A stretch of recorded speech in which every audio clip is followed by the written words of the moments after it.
ওয়া রাহমাতুল্লাহি ওয়া বারাকাতুহু। সুবহানাল্লাহ, আলহামদুলিল্লাহ, ওয়া লা ইলাহা ইল্লাল্লাহ, আল্লাহু আকবার। মসজিদে কুবা। মসজিদে কুবা অত্যন্ত ফজিলতপূর্ণ মসজিদ। ইসলামের ইতিহাসে সর্বপ্রথম মসজিদ মসজিদে কুবা। পবিত্র কুরআনুল কারীমের সূরা তাওবার মাঝে মসজিদে কুবার বিবরণ রয়েছে। লা মসজিদুন উসসিসা আলাত তাকওয়া মিন আউয়ালি ইয়াউমিন হাক্কান তাকুমা ফিহি। এই মসজিদটি রাসূলুল্লাহ সাল্লাল্লাহু আলাইহি ওয়াসাল্লাম হিজরতের পথে মদিনায় প্রবেশের পূর্বে এই মসজিদটি সর্বপ্রথম তিনি নির্মাণ করেন। এটা হচ্ছে ইসলামের ইতিহাসে সর্বপ্রথম মসজিদ এবং ফজিলতপূর্ণ 4টি মসজিদ: মসজিদে হারাম, মসজিদে নববী, মসজিদ আল আকসা, এরপরে 4th নম্বরে মসজিদে কুবা। এই মসজিদের ফজিলত সম্পর্কে রাসূলুল্লাহ সাল্লাল্লাহু আলাইহি ওয়াসাল্লাম বলেছেন, যদি কোনো ব্যক্তি এই মসজিদে সালাত আদায় করে তাহলে সে একটি উমরার সওয়াব পেয়ে যাবে। এই মসজিদ অত্যন্ত গুরুত্বপূর্ণ ফজিলতপূর্ণ মসজিদ।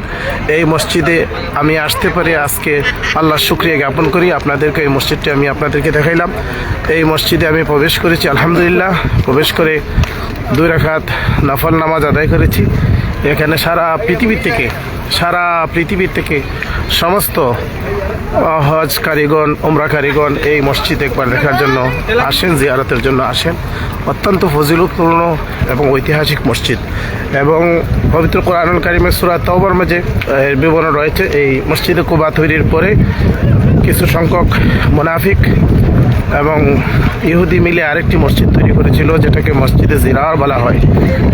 মিথ্যা মসজিদ, মুসলমানদেরকে ধোঁকা দেওয়ার জন্য এবং মুসলমানদের বিরুদ্ধে গোপনে যুদ্ধ করার জন্য এই মসজিদ তৈরি করেছিল। পরবর্তীতে আল্লাহর হুকুমে এই মসজিদটি ধ্বংস করে দেওয়া হয়েছে। এর পাশেই মসজিদে জিরার ছিল। তো এই মসজিদটি অত্যন্ত গুরুত্বপূর্ণ। আজকে এই মসজিদে আসতে পেরে আল্লাহর শুকরিয়া জ্ঞাপন করছি। আজকে 16 ডিসেম্বর 2024 ইংরেজি এই মসজিদে কুবায় আমি আসলাম। এই মসজিদে কুবার ফজিলত সংক্রান্ত হাদিস এখানে লেখা রয়েছে এবং মসজিদের ভিতরে অনেক ক্যালিগ্রাফি রয়েছে, যেখানে এই মসজিদ সংক্রান্ত আয়াত এবং হাদিসগুলোকে বিভিন্নভাবে দেওয়ালের মাঝে অঙ্কন করে রাখা হয়েছে। আলহামদুলিল্লাহ, এই মসজিদটি দেখতে পেরে আমি আল্লাহর দরবারে শুকরিয়া জ্ঞাপন করছি। আপনারা সবাই ভালো থাকুন। আসসালামু আলাইকুম ওয়া রাহমাতুল্লাহি ওয়া বারাকাতুহু।